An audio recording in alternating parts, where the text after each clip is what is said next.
परिचय। आप अपने पिताजी के साथ एटीएम सेंटर में हैं।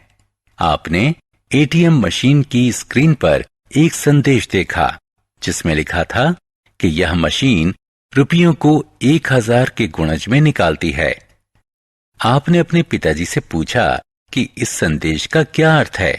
उन्होंने बताया कि इसका अर्थ है कि वे 1000 या 2000 या 3000 रुपए ही निकाल सकते हैं। 1500, 2700 या 3800 रुपए नहीं निकाल सकते हैं। आप दुविधा के साथ घर लौटते हैं। आप गुणजों के बारे में और जानना चाहते हैं। इस पाठ में आप गुणनखंडों और गुणजों के बारे में विस्तार से जानेंगे। उद्देश्य। इस पाठ के अंत में आप निम्न करने में सक्षम हो जाएंगे: गुणनखंड और गुणज को परिभाषित करना, गुणनखंडों एवं गुणजों के बारे में कुछ रोचक तथ्यों को जानना, पूर्ण संख्याओं को परिभाषित करना, सह अभाज्य संख्याओं को परिभाषित करना, महत्तम समापवर्तक ज्ञात करना, लघुत्तम समापवर्तक ज्ञात करना, सम एवं विषम संख्याओं को परिभाषित करना, गुणनखंड और गुणज। किसी संख्या का पूर्ण भाजक उस संख्या का एक गुणनखंड होता है। दूसरे शब्दों में, गुणनखंड वह संख्या है जो संख्या को पूर्ण रूप से विभाजित कर दे। उदाहरण के लिए, संख्याएं 1, 2, 5 सभी 10 के पूर्ण भाजक हैं, अर्थात 1, 2, 5, 10 के गुणनखंड हैं। इसी प्रकार 1, 2, 4 और 8 8 के पूर्ण भाजक हैं। इसलिए 1, 2, 4 और 8 8 के गुणनखंड हैं। आप देख सकते हैं कि किसी संख्या के गुणनखंड सदैव या तो संख्या से छोटे होते हैं या फिर संख्या के बराबर। संख्या 10 2 और 5 का गुणनफल है। यह 1 और 10 का भी गुणनफल है। इसलिए 10 1, 2, 5 और 10 का गुणज है। इसी प्रकार संख्या 8 1 और 8 या 2 और 4 का गुणनफल है। इसलिए 8 1, 2, 4 और 8 का गुणज है। इस तरह हम कह सकते हैं कि कोई संख्या अपने प्रत्येक गुणनखंड का गुणज होती है। किसी संख्या के गुणज सदैव उस संख्या से बड़े या उसके बराबर होते हैं। गुणनखंड एवं गुणज। आइए एक रोचक क्रियाकलाप की सहायता से गुणनखंडों एवं गुणजों को दोहराएं। 1. कुछ लकड़ी की 5 इकाई लंबाई वाली पट्टियां लें। 2. उन्हें एक के बाद एक करके जोड़ें, जैसा कि चित्र में दिखाया गया है। चित्र से यह स्पष्ट हो गया है कि 5, 10, 15, 20 और 25 5 के गुणज हैं। इनमें से प्रत्येक या तो 5 से बड़ी संख्या है या फिर 5 के बराबर। 5 संख्याओं 5, 10, 15, 20 और 25 का गुणनखंड है। 5 इनमें से प्रत्येक संख्या से या तो छोटा है या फिर उसके बराबर। गुणनखंड एवं गुणज के बारे में रोचक तथ्य। यहाँ गुणनखंड एवं गुणज के बारे में कुछ रोचक तथ्य हैं। 1. प्रत्येक संख्या का गुणनखंड है। प्रत्येक संख्या स्वयं का एक गुणनखंड है। प्रत्येक संख्या का सबसे छोटा गुणनखंड 1 होता है और सबसे बड़ा गुणनखंड वह संख्या स्वयं होती है। किसी संख्या का प्रत्येक गुणनखंड उसका पूर्ण भाजक होता है।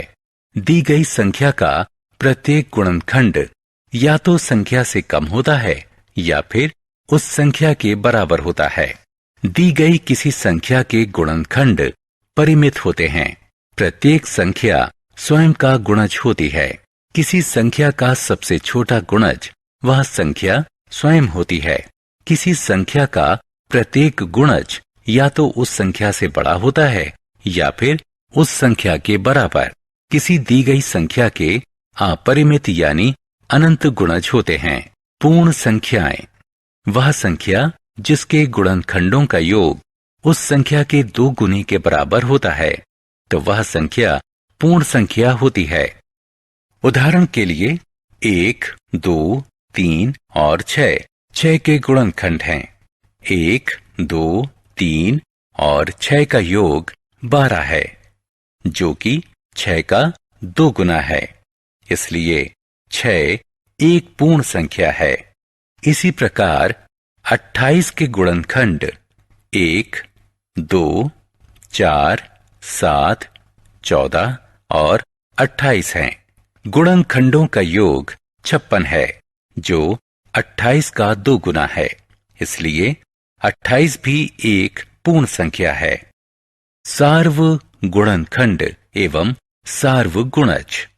आइए कुछ संख्याओं के युग्म लें और उनके गुणनखंडों का अवलोकन करें। संख्याएं 4 और 32 को देखें। 4 के गुणनखंड 1, 2 और 4 हैं। 32 के गुणनखंड 1, 2, 4, 8, 16 और 32 हैं। 4 और 32 दोनों के गुणनखंडों में 1, 2 और 4 सार्व हैं, इसलिए ये सार्व गुणनखंड कहलाते हैं। अब संख्याओं 7 और 9 पर विचार करें।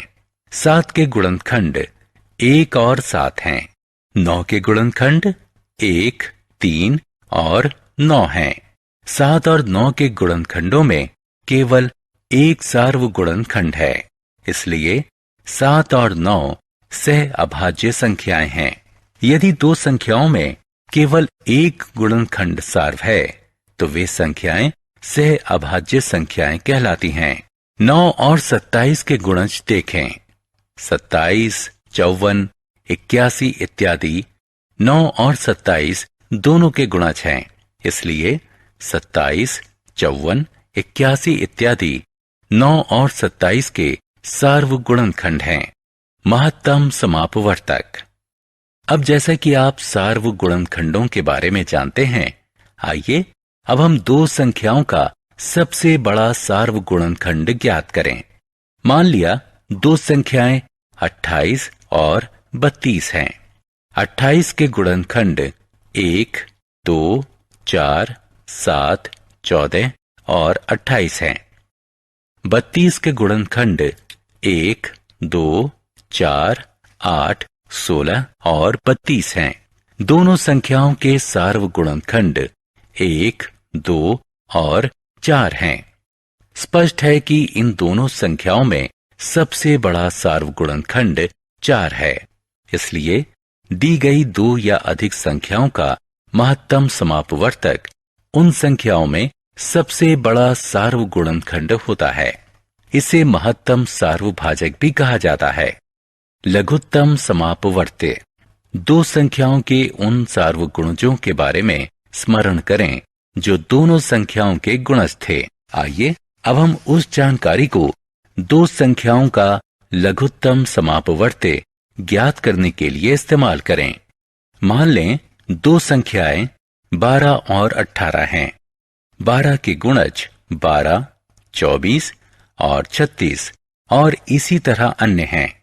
इसी प्रकार 18 के गुणज 18, 36, 54, 72 और इसी तरह अन्य हैं।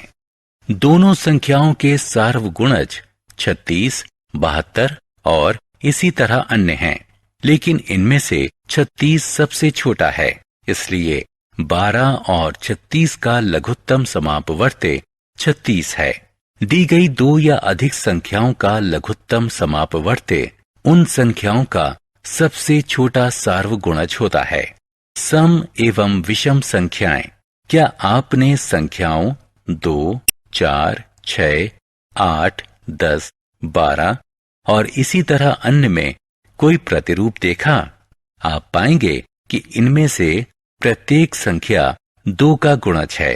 वे संख्याएं जो 2 की गुणज हैं, सम संख्याओं के रूप में जानी जाती हैं। शेष संख्याएं 1, 3, 5, 7, 9, 11 और इसी तरह अन्य विषम संख्याओं के रूप में जानी जाती हैं। सारांश। आइए हमने जो कुछ सीखा है उसे संक्षेप में दोहराएं। किसी संख्या का गुणनखंड उस संख्या का पूर्ण भाजक होता है। किसी संख्या का सबसे बड़ा गुणनखंड वह संख्या स्वयं होती है। किसी संख्या का गुणनखंड उस संख्या से छोटा या उसके बराबर होता है। किसी संख्या का सबसे छोटा गुणज वह संख्या स्वयं होती है। किसी संख्या का प्रत्येक गुणज उस संख्या के बराबर या उससे बड़ा होता है। यदि दो संख्याओं में केवल एक सार्वगुणनखंड होता है तो वे सह अभाज्य संख्याएं कहलाती हैं। वह संख्या जिसके गुणनखंडों का योग उस संख्या के 2 गुने के बराबर होता है तो वह संख्या पूर्ण संख्या होती है। दी गई 2 या अधिक संख्याओं का महत्तम समापवर्तक उन संख्याओं में सबसे बड़ा सार्वगुणनखंड होता है। दी गई 2 या अधिक संख्याओं का लघुत्तम समापवर्त्य उन संख्याओं का सबसे छोटा सार्वगुणज होता है।